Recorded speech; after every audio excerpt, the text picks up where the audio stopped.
How did you become involved in Winter's Tale? I'll start with you, Jessica, first.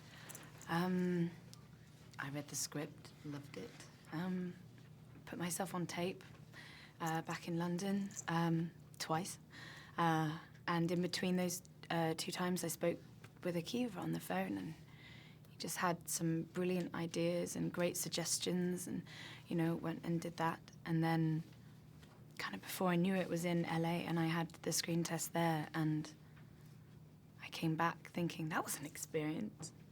And then I got the part, which was ridiculous. And then, yeah, of course, and the answer was always going to be yes, because I fell in love with it as soon as I read it. Who did you screen test with? Who were you cheating on me with? I can't tell you. Do I know the person? Yeah, you probably do. Wow. Yeah. There were 3. There were 3 victims? Yeah. Wow. Playing 3 different parts, 3 different scenes, someone playing your dad's part and someone playing Peter and someone playing... It was only Peter. Only Peter, but yeah. did you screen test with 3 different actors playing Peter? Wow. How about you, Colin? I screen tested with... I read the script and loved it. And it was just very... It was a very unique read, and it's feels like a throwback, a very old-fashioned tale, imbued with a wealth of naivete and innocence, and so I just loved it. It was something that I'd never done anything like before, and I knew Akiva for 10 or 12 years, and met Akiva, and we spoke about it, and that was it, really. Now, can you tell us a little, I'll start with you, can you tell us a little bit about your character and what's happening to him when he first meets Beverly? Yeah, when Peter first meets Beverly, he is on his way out of Dodge City, out of town, because his relationship with Russell Crowe's character, Pearlie Soames, who has been something of a mentor and something of a kind of a surrogate father to him, has soured somewhat. And a relationship that sours with Pearlie Soames is a fatal condition to find yourself in. Mm-hmm. So Peter is on his way out of town. He's on his way out of Manhattan, off the island, to go into seclusion, and he's just kind of amassing as much through the act of thieving, which is his skill, and he is breaking into houses, and he's just taking as much silver and as many diamonds and whatever he can get his paws on, and gold, and then he breaks into the Penn mansion, and he encounters this woman who instantly just kind of cracks open his heart in a way that he had never had the opportunity to have his heart cracked open, because he's somebody who has lived on the fringes of society and started off his life as an orphan without any sense of placement or family, and so has been very much a self-survivalist and a petty criminal, and but a different avenue of existence is exposed to him through meeting this woman, and he sees it, feels a direct and deep connection with her from the get-go, before any words are spoken. And hearing her play the music, something begins to change for him. Beverly, can you tell us a little bit about your character? Yeah. So Beverly is... she's a rather amazing woman, but has lived...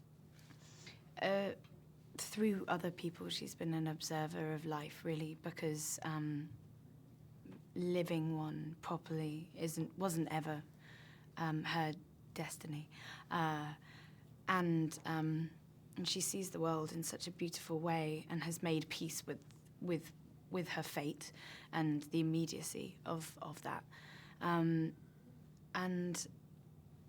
just when everything seems like, is the end of her life, it actually becomes the beginning of, like, the most lived and alive part of her life. And I think her illness gives her, in an odd way, a freedom to believe in things and to go and live and be and fall in love with Peter, that otherwise maybe would never have happened. Yeah. Why do you feel that their love has been able to last over such a long period of time? Because Mark Halpern's mad. Because I think one of the tenets of the film is that love transcends linear time, and it transcends the realm of the physical, and that love survives loss. It doesn't die with the physical body. It lives on in the memory and in the hearts of those who survive, those who pass away. And so I think that you know, the extension of time, or Peter existing for 100 years and not aging a day, is a very kind of grandiose and very cinematic metaphor, which has been used before in films for the representation of love on this physical plane. And the movie deals with a lot of big things like loss and hope and good and evil and everlasting love. What do you think will resonate with the audiences when they see this? I don't know, I've never been good at thinking what resonates with the audience. I kind of, I don't know if it feels presumptuous of me or something like that, you know. I hope that whoever sees it, that they,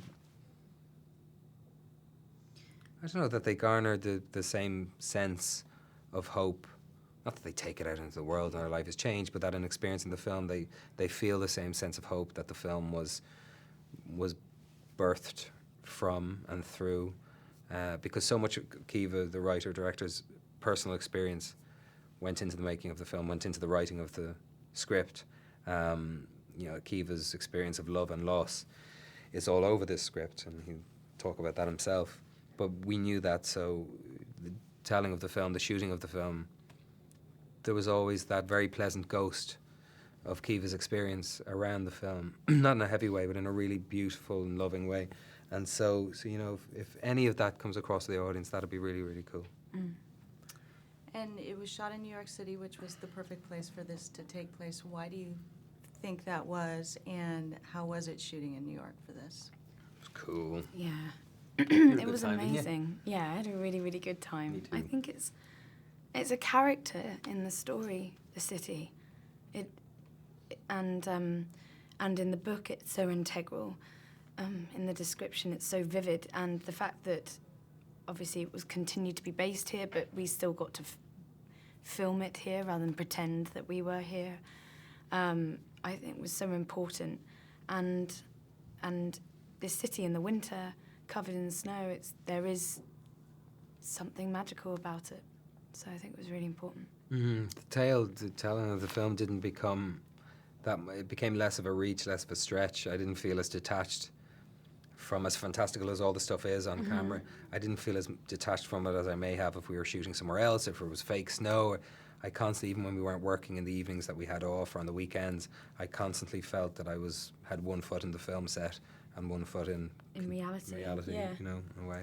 That was Which is lovely. cool.